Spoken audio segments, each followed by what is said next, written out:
My name is Devin Doring. I'm the Technical Services Supervisor at the City of Salem Public Works Department.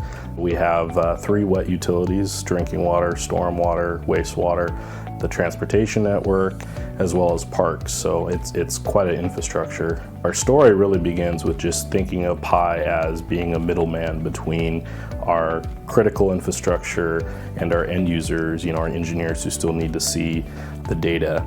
And so it was sort of under that premise that we got the PI system, but it's evolved quite a bit more from just the initial thinking.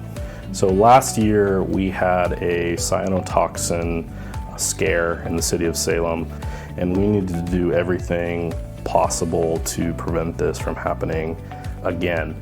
We ultimately wanted to predict, somehow could we predict when harmful algae blooms were going to be present in our reservoir, and if we were able to predict that, then that could give us some time to adjust processes.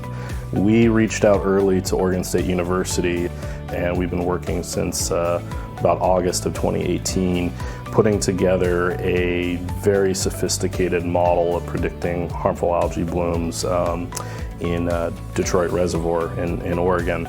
We put out forecasts weekly. It's actually posted on a blog. Anyone can actually find them, and we basically forecast out the next week's probability of occurrence for not only algae presence but also cyanotoxin presence.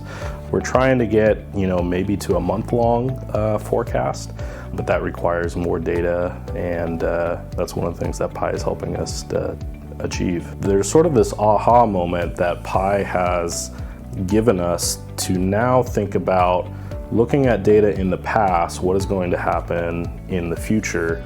This idea now that we can forecast out other processes that we have monitored and maintained for 50 years or more, that's new for us. And I think that's really going to drive efficiencies, and ultimately that's going to lead to a better product for our customer. I'm Devin Doring, and that's my PI story.